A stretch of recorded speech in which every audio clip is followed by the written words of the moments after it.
So, good afternoon to everyone. My name is Om Ranjan, and I am a research intern at the Institute of Chinese Studies, New Delhi. So, I extend a warm welcome to all of in today's ICS Wednesday seminar titled Transformation in the Global Energy System and Their Impact on China and India. So, this theme is both timely and significant, considering the rapid changes reshaping the global energy landscape. Technological innovation, the rise of renewables, evolving climate commitments, and shifting geopolitical alignments are collectively transforming traditional energy systems. As global supply chain diversify and countries invest heavily in clean and sustainable energy, the implications for China and India, two of the world's largest and fastest growing energy consumers, are profound. So both nations need to navigate through the increasing energy demands, decarbonization pressures, and volatile global markets while securing long-term energy resilience. So understanding these transformations is essential to assess how China and India will position themselves within the emerging global energy order. So we are delighted to welcome our speaker for today's seminar, Dr. Niharika Tagotra, Senior Research Specialist, India Energy Program, World Resource Institute, New Delhi. Dr. Tagotra has been deeply involved in analyzing India's energy transitions, global energy governance, and the geopolitical dynamics shaping future energy systems. Her insights make her exceptionally suited to speak on the evolving energy trajectories of China and India. We are also honored to have the chair for today's seminar, Dr. Rajiv Ranjan Sir, Associate Professor, Department of East Asian Studies, University of Delhi. Dr. Ranjan is widely recognized for his scholarship on Chinese politics, China's foreign policy, and India-China relations. His expertise provide a strong conceptual frame for today's discussion. So before I hand over to the chair, I would like to ask all the participants to follow a few housekeeping rules. All participants shall be muted during the seminar. Questions may be posted in the chat box along with your name and affiliation. Alternatively, you may use the raise your hand option during the interactive session. You shall then be called upon to unmute yourself. Thank you. I now hand over the seminar to the chair. Over to you, Dr. Rajiv sir. Thank you. Thank you, Om. Let me also take this opportunity to thank ICS for having me, and also thank you, Director Professor Alka for giving me this opportunity to also learn and share with the colleague and a scholar here. As Om has already highlighted, that this is a topic which is of a very utmost importance given the changing the energy dimension that we are now living in.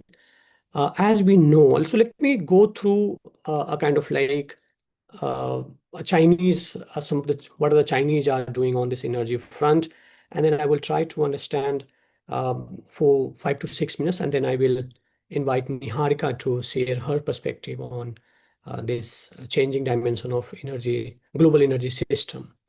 As we know that the fourth plenum of the Communist Party of China recently held in October last month only has already now formally launched the China's the 15th five-year plan, which is to be for 2026 to 2030.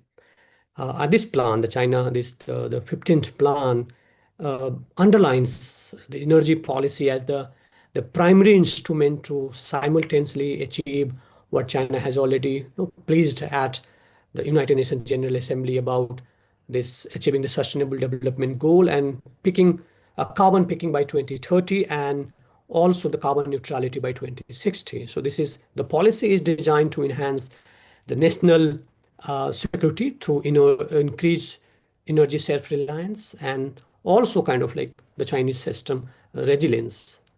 The plan, the 15th plan emphasizes that the policy is not about what many kind of scholars and researchers believed, but it's not about phasing out the fossil fuels now, but rather restructuring and greening the energy systems.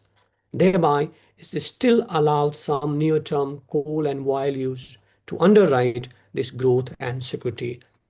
Now, the 15th plan have a very kind of like a dedicated chapter on energy, and the whole idea is, let's say, the main argument is framed around dual control of carbon. That means controlling the carbon intensity and absolute emissions as key to achieving the 2030 peak and 2060 neutrality target. That suggests that energy is portrayed as a very decisive, key kind of like concern for the Chinese, where China is trying to undertake a green and low carbon transformations at the same time maintaining the economic stability in the country, and also that we all of know that is a regime legitimacy.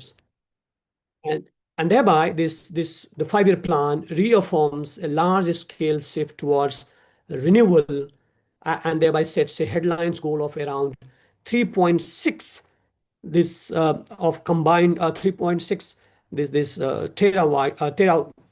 terawatts of this combined wind and solar capacity by 2035, and embedding this in this 5-year plan as a kind of like to bridge till the carbon peakings.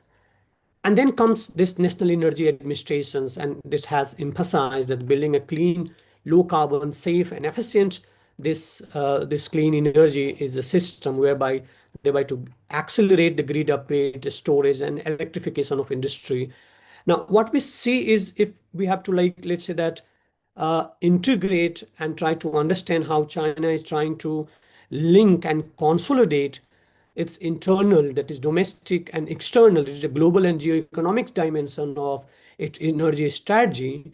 And then we observe three trends. First is the domestic consolidations. And just, I think, last week on November 12, 2025, National Energy Administration has released what we call it like landmark guiding opinions on promoting the integration and development of new energy, right? 国能发现能好就是 right, which is, it's still a lot of scholars in China believe that this is a kind of like a remarkable kind of like policy after this 14th 5-year plan.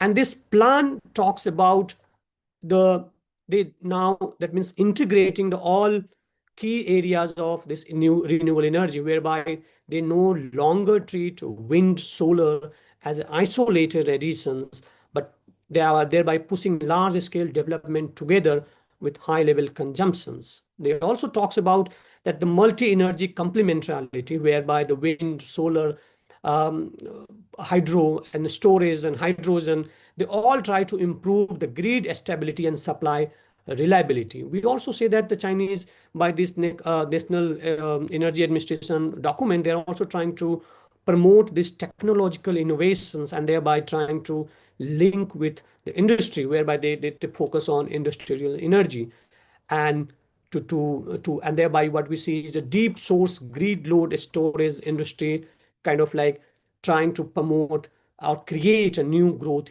engines. Now, this is the first trend that we look once the 5-year plan was out or unveiled. What we see is the National Energy Administration has come up with a full-fledged, or let's say that comprehensive document, that how to channelize or how to achieve the target that has been put forward by the 5-year plan. Now, on this is the domestic consolidation. So now what we see is like last when this Tianjin summit, Shanghai Cooperation Summit happened in 2025 in October, their Chinese President Xi Jinping has also announced kind of like China's, again, a most ambitious, we can say that this is a renewable energy diplomatic initiatives, whereby they're trying to kind of like help the member and observer of the Shanghai Cooperation Organization to achieve 10 plus 10 gigawatt this energy, where in this 10 gigawatt in wind and 10 gigawatt in solar. But this is a little bit different from what the Chinese were doing earlier. What now they are trying to do is, it's not only trying to, because there are a lot of, kind of like, let's say that there are a lot of criticism also about a Chinese energy industry, whereby they are seen to be an exporter only, not able to kind of like invest, develop the project, and also kind of like the financing the project, but also try to kind of like the technology transfer. So if you look at the Shanghai Cooperation Organization, this 10 plus 10 gigawatt plays, that China is also trying to kind of like to let's say that convince the member countries that this China is now ready to do the technology transfer in the futures in the renewable energy sector. But we don't know unless and until it has been implemented. Now, the third trend that we see is now the India as a kind of like a major testing ground for, let's say that for this Shanghai 10 plus 10 gigawatt place.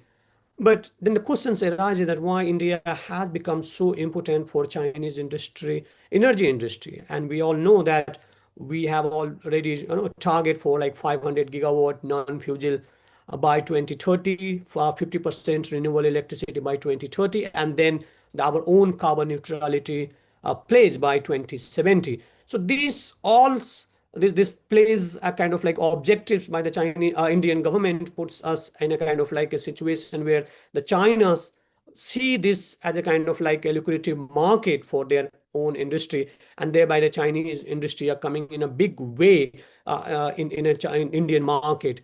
A lot of scholars also say that this is because of the very kind of like the irrefutable structural advantage that the Chinese industry enjoy because of their own the strength. We have already seen that how Chinese company, like for example, like Sany Heavy Industry, the solar modules, the wind turbines are heavily kind of like coming to investing in India. Last week, what we have seen is that the Inox Solar and Longi, the Chinese company, has also kind of like entered into an agreement, signed in a memorandum, whereby the Inox Solar will provide 5 gigawatt of solar modules for deployment in the India market, which we kind of like, and thereby the Longi will kind of like also provide the support for to ensure the quality and efficiency. That is, we were not in position to kind of let's say that whether or not we will see a kind of like some sort of this technological transfer from Longi to Inox Solar. But what we see is China is utilizing this the Indian market to kind of like again and filling the what we call it like filling the gaps what the new renewable energy market has created in India. So this the Chinese is turning this comparative advantage in manufacturing because of their own systematic advantage. Or let's put a question that whether this China plus India green corporations will be a new model of South-South climate collaboration or not. So we don't know. But what we have seen now that because of this, the Chinese renewable energy is trying to invest in India, and because we have already seen that there are a lot of let's say that our own policies are there, because we don't want it to become only the importer of the Chinese, let's say that the solar or wind turbines, but also we wanted to kind of like, let's say that become a self-sufficient where, and thereby we are also trying to, let's say that force Chinese to share the technology, finance, this planning, and also kind of like help us to in a way to kind of like become a self-sustaining renewable in an industry.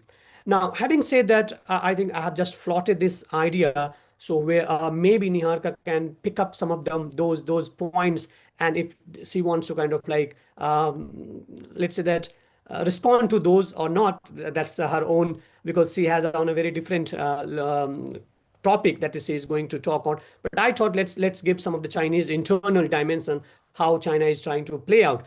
So now let me invite Niharika Chagrota to share her views on very this topic. Thank you, Niharika. Thank you, Professor Ranjan. Thanks so much, and thanks to ICS Delhi for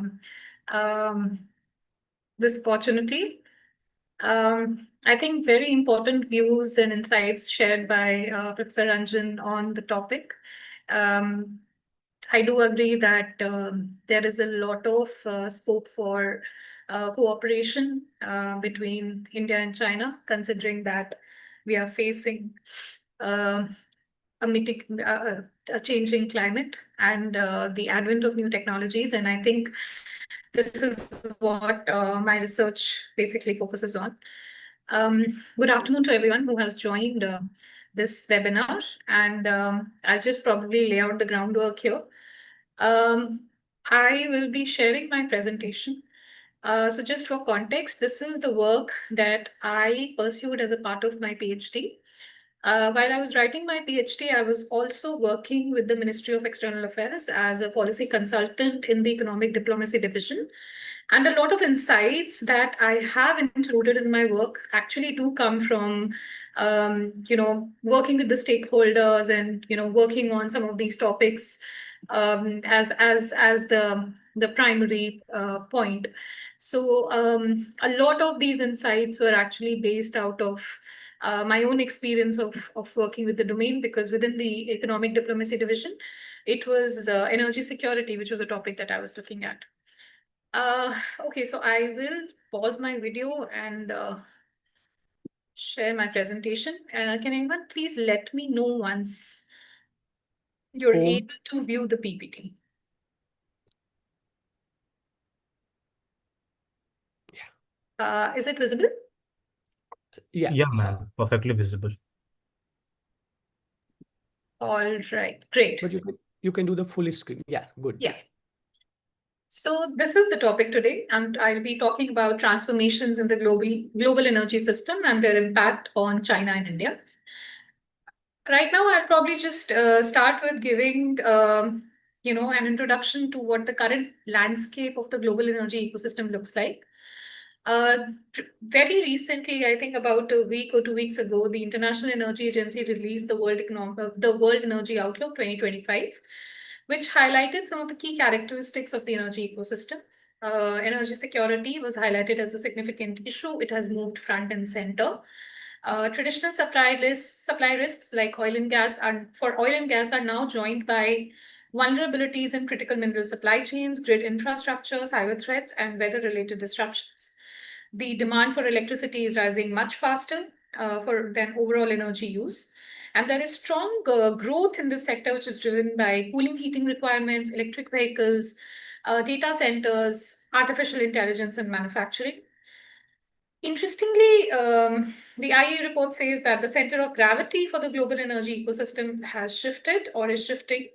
Emerging economies, especially in India, Southeast Asia, Middle East, and Africa, are going to account for the demand growth majorly. Of course, renewables continue to grow the fastest. The expansion is led by solar PV, and nuclear power is making a comeback globally.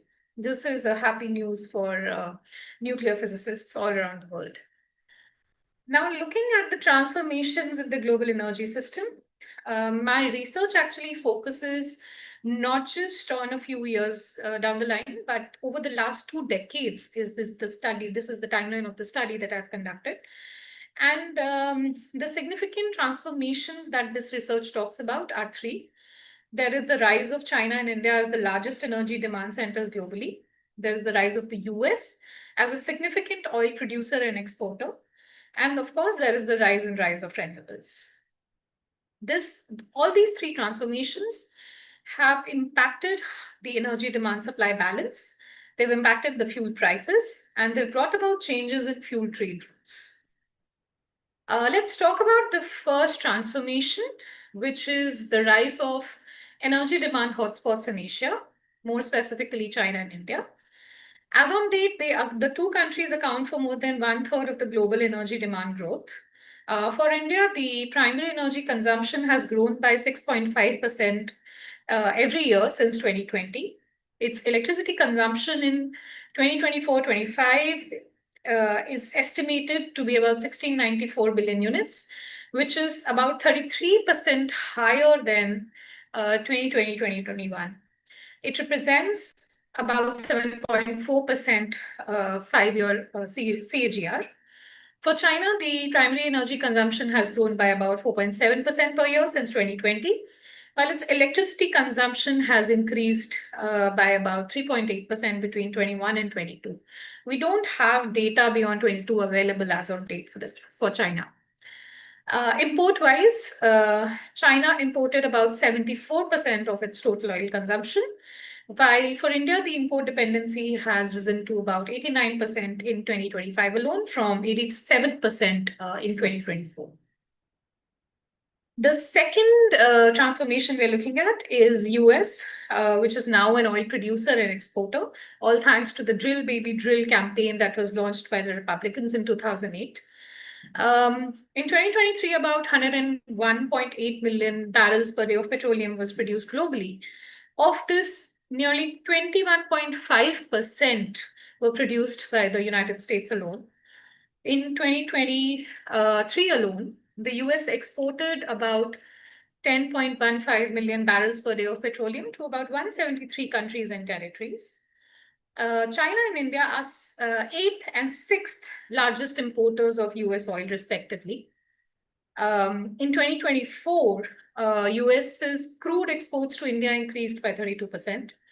And in fact, most of the US oil is finding its way to Asian markets, including South Korea, Singapore, Taiwan, besides India and China. And these exports pass through crucial trading routes and choke points. With the US exporting its oil and gas to markets in the Asian region, the security interests of the US in the Indian Ocean region and the Pacific region have also greatly increased. In fact, in 2017, the US National Security Strategy coined the term Indo-Pacific to underline the geographies of interest. And this combined with the emphasis on energy security of its allies, the NSS 2017 actually laid the groundwork for a greater role of the United States in the Indo-Pacific. The third transformation, of course, is the rise of renewables. This graph basically shows how the renewable energy capacity grew over the last 1.5 decade from 2010 to 2024, from 1223.5 gigawatts in 2010 to about 4,500 gigawatts in 2024. Again, for both countries, China and India, China has recently hit a 1 terawatt cumulative solar capacity. And even for India, solar is about 50% of the installations that have happened. The annual installations, even for India, are on the rise. Now, the primary research question that this study seeks answers for is whether China's and India's rise as major importers and their search for energy amidst a changing global energy scenario has increased or moderated their existing bilateral competition. Now, why is this question significant? This is because, with the emergence of India and China as important players in the global energy system, has actually happened at a time when both the countries are competing for influence, especially in South Asia. If you look at the last 2 decades, India's dominance in its traditional sphere of influence in South Asia has been challenged by China. And for both the countries, there is a heavy dependence on sea-based routes for energy supplies, which is creating a serious degree of insecurity. China has even gone ahead to term the evolving situation as a Malacca dilemma.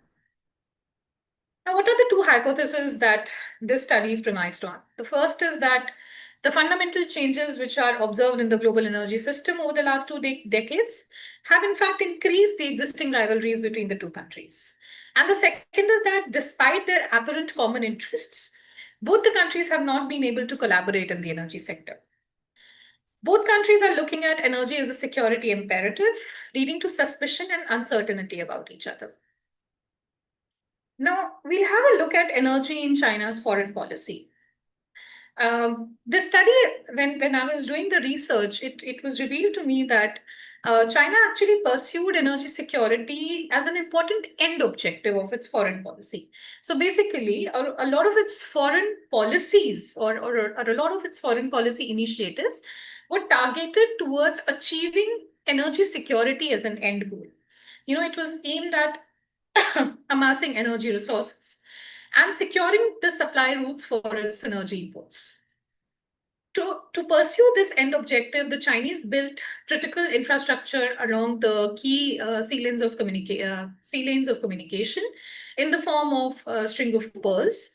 They enhanced militarization of the sea routes through modernization of the PLAN. And the announcement of the Belt and Road Initiative, in which included cross-border energy and connectivity projects, was actually linked to the objective of facilitating China's access to international energy markets. US forays in the Indo-Pacific, like earlier stated, along with the revitalization of the Quad initiative by the US with other countries in the region, did ring alarm bells within China.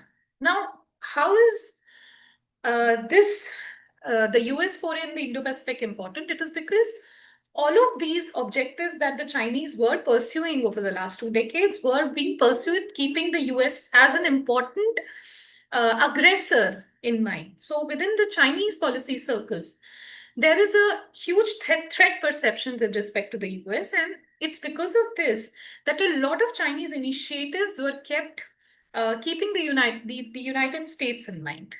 Now, this is an important point which we will probably look at when we look at the China and India bilateral equation.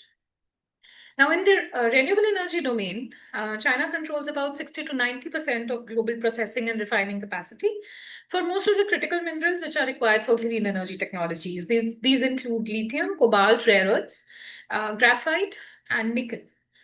The processing choke point actually gives China effective pricing and supply influence.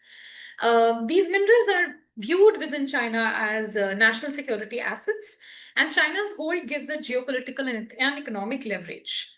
China has in fact restricted the trade of critical minerals through a series of export controls, licensing requirements, quotas, and informal administrative measures. These are justified on national security grounds, but are widely seen as exercising geopolitical leverage. Now, when we move ahead, we look at how is energy placed within India's foreign policy.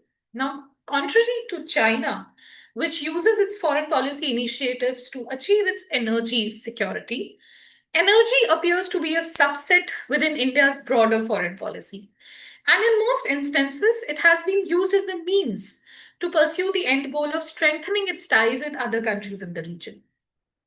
So basically, for India, energy security doesn't appear to be an end objective. It appears to be a means to a broader, a means to achieve the broader foreign policy objectives. For instance, in the case of the India-US civil nuclear deal of 2008, India's potential energy benefits from the Iran-Pakistan-India gas pipeline were abandoned in favor of a probable resurgence in its ties with the US, which were helpful considering the rising China in the neighborhood. India was also willing to cooperate with China on various energy-related matters, including a joint acquisition of oil and gas assets abroad, and even at several international forums on climate change. These initiatives stand out as an aberration in India's expected behavior, considering that it's a resource scarce nation. There is high import dependency, so the willingness to cooperate with a competitor on such matters, it has been termed as an aberration by most realists. India is being assumed to be looking at energy as more of an economic resource than as a key security imperative, which would explain most of its decisions with respect to its energy security situation. Now, with rising demand, there is also a rising competition between the two countries. Now, as the country's energy demand rises, it happens simultaneously with the increase in their economic growth rates, in making energy security a key pillar of their national economic development strategies. The two countries have found themselves in competition with each other, characterized by increasing strive for access to oil and gas equity assets abroad, controlling sea lanes vital to their energy imports, and assuming a leadership role in climate change mitigation. The two countries have had competing interests that position them at the opposite ends and has fed into their existing rivalries. China's recent export controls on graphite, gallium, and germanium have hit India directly because India imports about 70 to 95% of these battery materials from China. The rising demand has also given way to limited cooperation.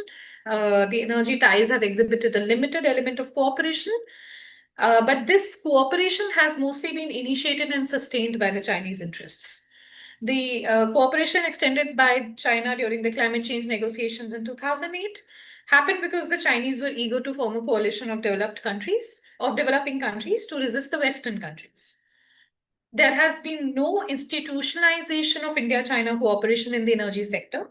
even though the Indian establishment has on several occasions pursued the Chinese for such a collaboration.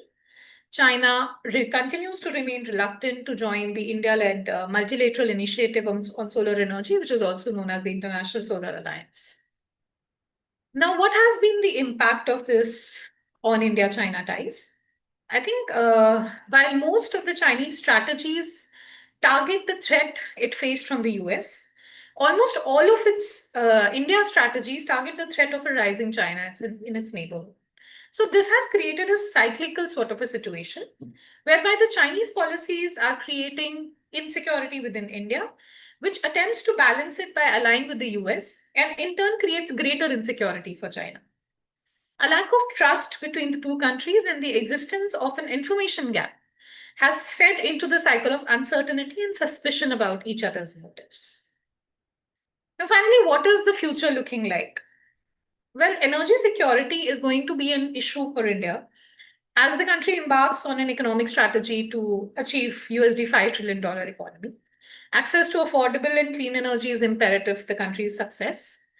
There is an increasing gap in the economic status of India and China, which means that India's threat perception from China will only increase, adding to the existing distrust in their bilateral ties. China's near monopoly over the renewable energy supply chains will have repercussions for India's RE program unless there are early interventions that are made. Overall, the bilateral relationship is already strained due to several legacy issues and could deteriorate even further as increasing energy insecurity is added to the mix. So this is what I had in mind with respect to the topic. Thank you, Niharika, for very comprehensive take on this India-China rivalry in the energy sector. I think I would like to just highlight 2 points that you have kind of like emphasized in your presentation. One is that the differences between the Chinese and Indian foreign policy vis-a-vis the energy policy, right? And your research, I think, suggests that for China, it's an end in itself, right? And for so, like, what are the bases, or what are the kind of like your reasonings for to arguing that this is for Chinese foreign policy kind of like is working for only for securing the energy, right? Or let's say that Indian itself. So what are like reasoning behind this argument? So, Professor Ranjan, when I started looking at some of the Chinese documents, some of the policy that were put out by the Chinese government, or some of the internal discussions that were happening around these, I sort of realized that China's initiatives were targeted mostly towards securing its resource interests against US intervention in the region. And second, there was a lot of insecurity regarding China's access to the Chinese population's access to energy. So energy affordability and energy access were some of the key issues that were continuously being highlighted within the policy discussions that were happening within the, or probably within the documents that were being put out by the Chinese government. And when we read deeper into the thought process that went behind probably the setting up of the Belt and Road Initiative, when we look at some of these projects, almost 50% of the BRI projects were aimed at energy or energy related resources. So that made energy a huge part of BRI. Again, when we look at the development of the port infrastructure or modernization of the PLAN, some of the white papers that were being put out by the Chinese government did explicitly talk about securing of these sea lanes of communication, of securing Chinese interests with respect to some of the very crucial choke points from where China's oil and gas, imports were being routed. And a lot of that thinking was then geared towards securing some of these interests, considering that, well, now there is a lot of degree of freedom that China has gained with regarding to its energy, its energy dependence. But probably like a decade ago, China was hugely dependent on imports for meeting its energy requirements. And I think that sort of import dependence gave way to the Chinese looking at energy as an important part of its national security. So even I think I don't remember exactly. I'll have to check. There was a Chinese document that explicitly stated that energy was an important pillar of its national security. I'll just give. I'll probably at the end of this discussion, I'll give you that that Okay, reference. thank you. Yeah. Second point that you highlighted, that even though there is a kind of like, let's say that huge space for collaboration between India and China in the energy sector, right? And but there is no kind of like, there is no, let's say that, no, a formalized cooperation mechanism exists in between in India and China, even though the Indian side has a kind of like, kind of like a push for that. So what are the reasoning, or let's say that why Chinese are refusing it? Because given the fact that we do see that recently, I think last month only, the MOFA kind of like, this house production, this world affairs has already kind of like published an article about that how Chinese industry, energy industry are kind of like storming into China Indian market, right? And this is a kind of like, let's say that giving them, it's a very commercial kind of like interest also, right? Because they, a lot of this renewable energy industry in China finds it's not very, let's say that, profitable to work, or let's say that operate within China when you have the India as a kind of like a market. So if, let's say that, there can be a cooperation, so why China is, let's say that, not cooperating when India is demanding a mechanism there? I think a lot of it has to do with the existing legacy issues within the between the two countries. I don't think India and China ever had a relationship where they could fully trust each other. And once you start looking at energy as a key security issue from both India and Chinese point of view, there is a lot less space for cooperation within something that becomes a part of your national security. I think one is that. Number two, it's not like initiatives or push were not made for pursuing this cooperation between the two countries, because both countries do realize that there is more to gain out of cooperation than competing. And in fact, like I said, there were instances where the two countries wanted to pursue acquisition of oil and gas assets abroad. India has repeatedly invited the Chinese to join the International Solar Alliance, but I think there has been a reluctance from the Chinese side to sort of pursue this broad end cooperation with India on this matter. And I think that has a lot to do with the fact that the Chinese do see India as the US, as the friend of the US in the region. And the threat perception against the US is pretty high within the Chinese policy circles. So because of that, and because of the continuing legacy issues, including the border disputes, the territory disputes, the whole issue that was made, I mean, the whole issue regarding India's territorial sovereignty, with respect to the CPEC, all of these issues remain unaddressed. So the level of distrust between the two countries, and the level of also there is a communication gap, there is an information gap that sort of feeds into the whole dynamic. And I think this is my personal view, is the more difference between the two economies increases in terms of, how the Chinese are moving ahead and how India is trying to catch up, the more this distrust is going to increase. Okay, thank you. Let me put final question. And like pre-Galwan, right, 2020, many of Chinese scholars term China-India relationship as a, let's say that, competition, right? A mix of cooperation and competitions. Yes, yes. And many of those scholars, when they were kind of like, let's say that, conceptualizing this very concept, so what they had a mind in the cooperation in the energy sector, right, and competition in a very other sector, right? Right. So let's say that in 2025, like, are, let's say that, these scholars who have put forward this very term, are they valid in kind of like, let's say that, describing or kind of like an understanding our view on India China is still exist the competitions where the energy sector is again where the cooperation can happen? It's not happening right now. let's be very honest, there was scope for more cooperation within the clean energy sector, where everybody thought that because climate change is the single common enemy that is staring at the two countries, if there were more cooperation, if the two countries would collaborate, it would be beneficial for the both of them, because India offers a huge market, like you said, for Chinese RE industry. And there's a lot for China to gain from access to this market. There's a lot for India to gain from access to some of the Chinese technologies in the clean energy sector. So this was going to be a win-win. Unfortunately, however, that did not happen. And that did not happen because China had an early movers advantage. It started thinking about renewable energy back in 2000, 2001, 2002, when people were not even looking at it.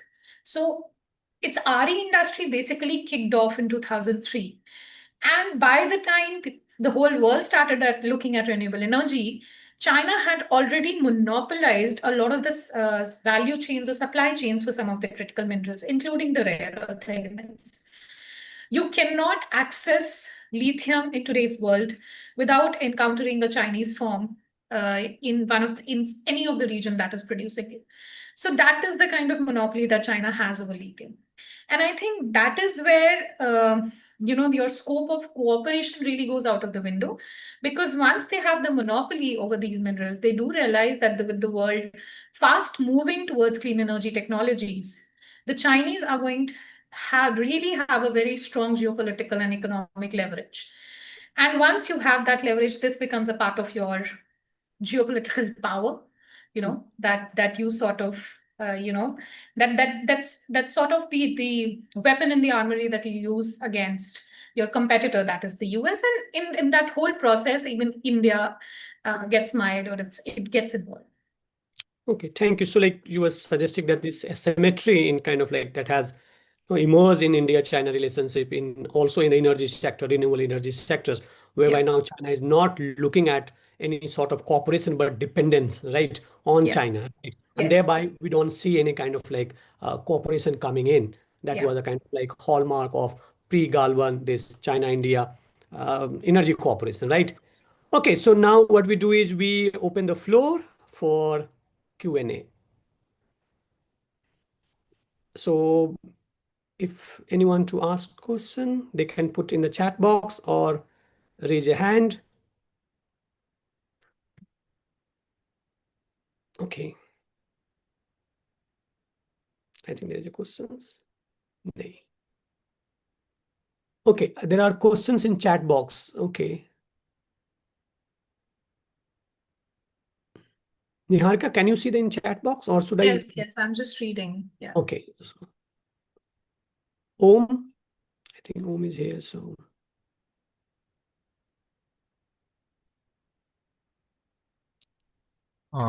Yes. So the question is from Shreyans Mohanty, research assistant, ICS. So he asked that how should India reassess its energy strategy, given that it abandoned Iranian oil under US sanctions, while China continued buying on the logic of supply security, yet has treated discounted Russian crude very differently. So does this divergence expose a structural overdependence on the political priorities of Washington rather than on India's own long-term strategy, energy security calculus? Okay, I'll just take the first one right now. I think India has very recently and very intelligently sort of dehyphenated itself from Washington's uh, political interests, political and economic interests, by refusing to cut down on its imports of the Russian crude oil. And I think that is extremely important, because this is I would believe the one of the many first instances where India has underlined its need to secure its energy access, where India has acted as the classic rational actor, where it's looking at a cheaper crude from a country and has decided to use that crude to fulfill its own domestic energy requirements, and to the angst of US, which is supposed to be a very important ally for India in the region. In fact, this is the expected behavior. This is the behavior that most realists would expect for a resource-scarce country that is India. And I think with this, they have sort of underlined the fact that their energy strategy is going to be independent of the concern of anybody else. Because with the growing economy, India does realize that it needs access to energy and it needs access to affordable energy. And I think um, this is how they've uh, sort of laid the groundwork for that long-term strategy that we are looking at right now, which did not happen in the case of Iran, mind you. So when the sanctions were imposed on Iran, India's imports from Iran did go down drastically. So this is in fact this aberration or from the norm that happened in the case of Russia was actually a happy surprise when you look at it from an energy security point of view. Your second question is OVL's sanction affected projects and stop-start nature of India's Venezuelan crude imports. I mean, very interestingly, very recently, the sanctions were removed from Venezuela because the US sort of required Venezuelan oil for meeting its own energy requirements. And that was also because the whole Russia-Ukraine situation was evolving and there were sanctions that were imposed on Russia. So that is what prompted removing some of these sanctions from the US crude oils. But that sort of also explains how all these major developed countries look at their interests. It's all primacy of self-interest, and like they say within realism, that's how most rational actors would operate. And I think that is a lesson even for India to sort of dehyphenate some of its national security interests from a particular country or a particular region. It has to be more motivated by what we need and when we need it, right? So, ma'am, the next question is from Praveer Talukdar. He goes on to ask, if energy transitions accelerate globally, what are the possible scenarios we must think that would soften India's China competition? Is it diversified renewables, falling oil imports, or tech supply chains? I think if you want to soften India-China competition, India would have to really close the economic gap that continues to exist between the two countries. I think that is going to be extremely important if you want to really sort of move from the table of competition to the table of cooperation. Because when two countries look at each other as probable equals, then the relationship takes a different sort of a turn. Also, when you are more, I think when Indian interests are more diversified, when they're less dependent on the Chinese, when they're less threatened by the Chinese interventions in the region, I think that is where, of course, more the window for cooperation opens. And finally, I think few years down the line, if climate change does impose a unilateral threat, or a serious threat to countries around the world, that could also be, who knows, that could also be the trigger for more cooperation between the two countries.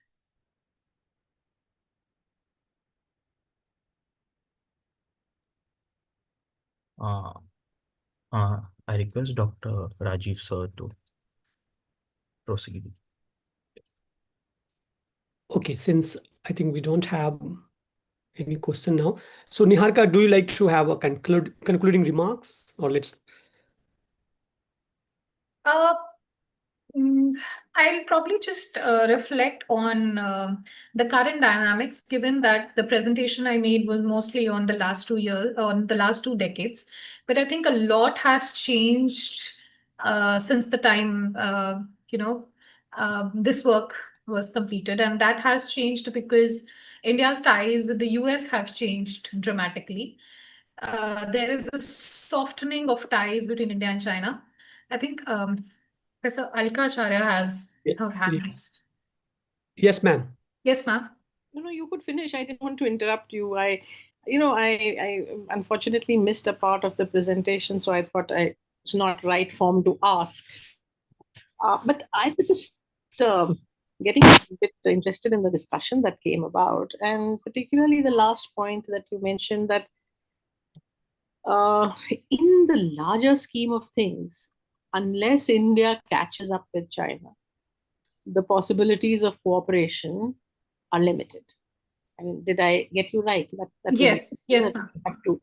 Now, that seems to me a slightly problematic way of looking at possible strategies of cooperation, particularly in such a significant sector, for two reasons. I mean, I'm just showing you the logic why I would try to get you to look at this differently. The first is that the energy sector is got, if we look at the two dimensions, there's one which is all about internal development, requirements, industrialization, mechanization, and so on.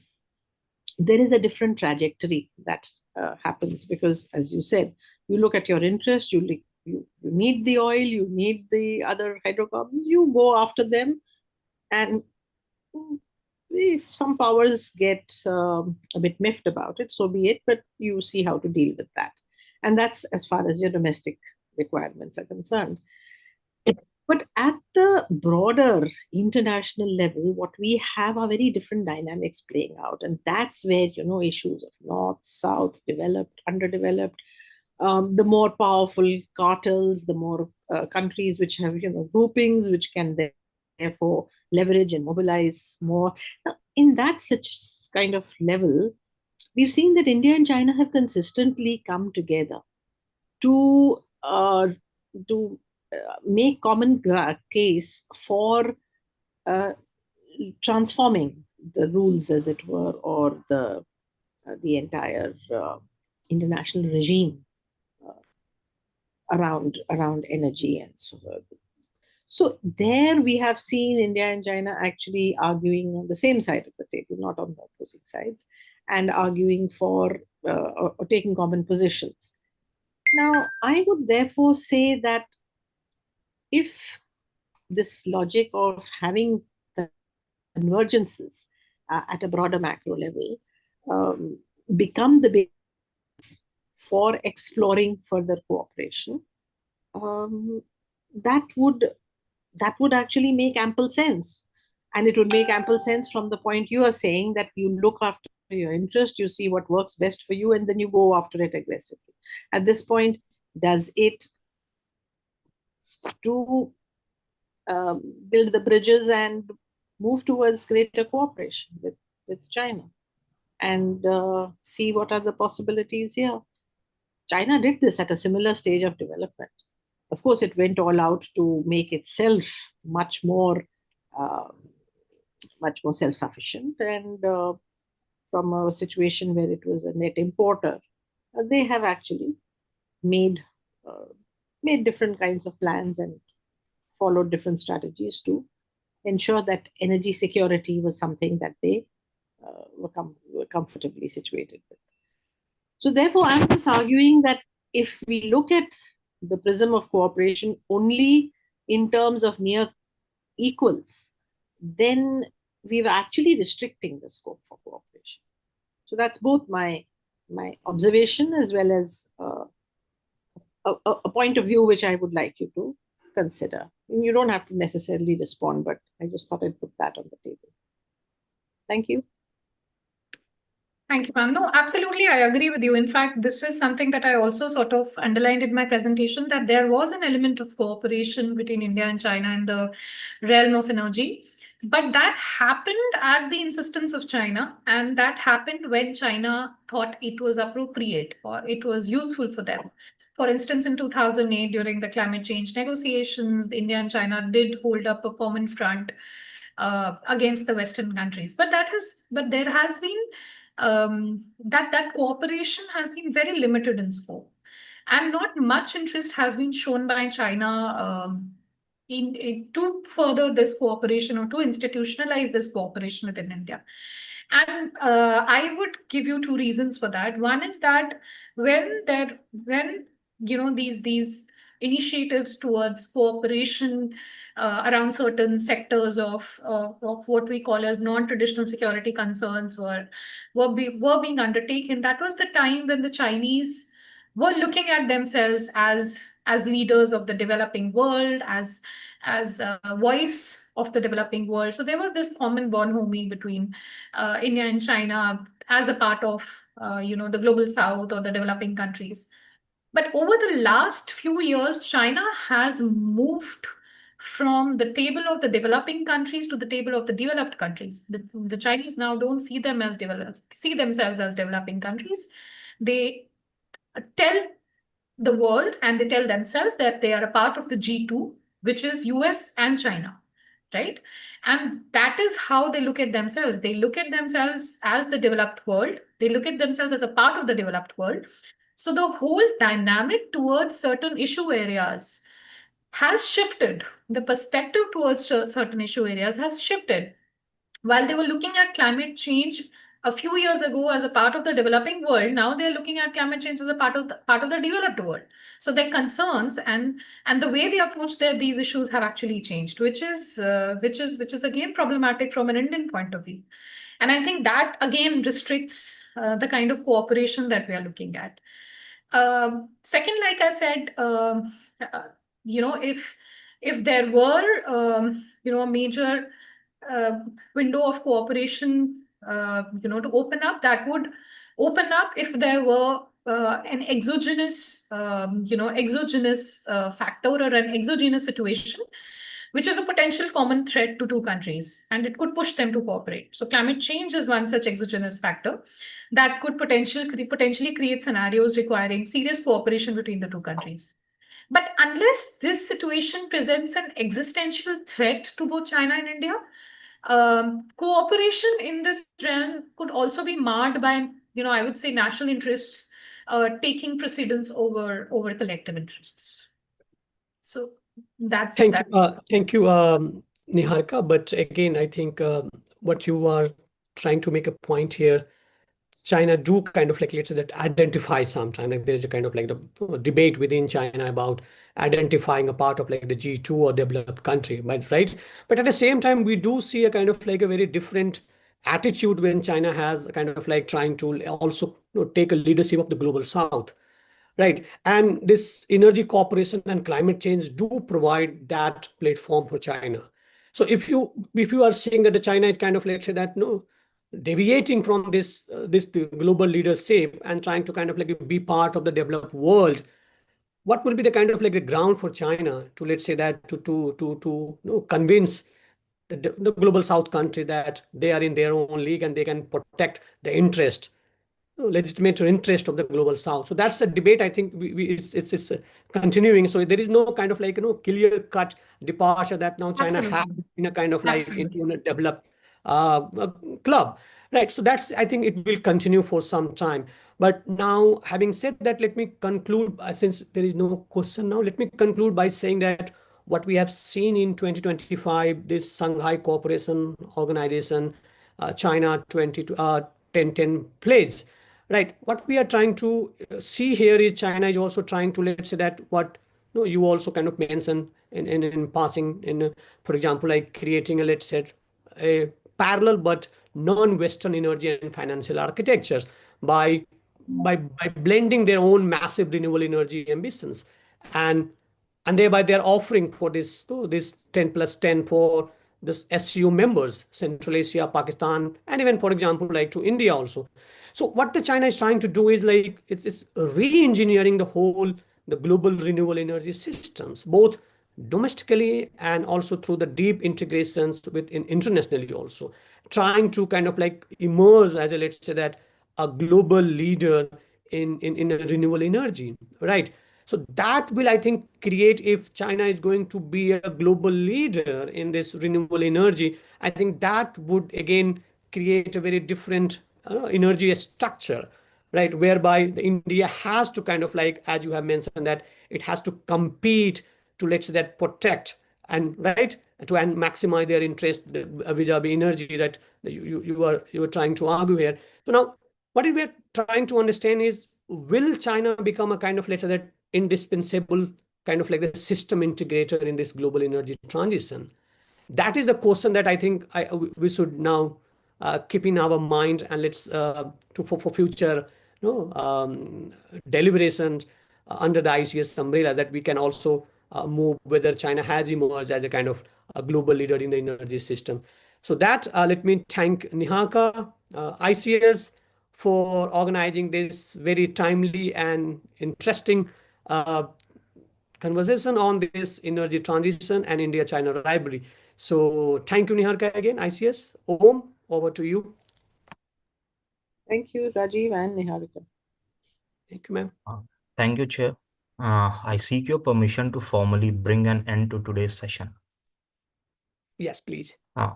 So with this, we come to the end of today's seminar. We thank Dr. Niharika Tagotra and Dr. Rajiv Ranjan sir for gracing today's seminar with their presence and for giving us their precious time. We also thank the audience for joining us today. We would like to invite you to the upcoming Wednesday seminar. Further information regarding the event can be found on the ICS website. You may also subscribe to our newsletter for regular updates. So thank you for joining us today. Thank you. Thanks, everyone. Thank you.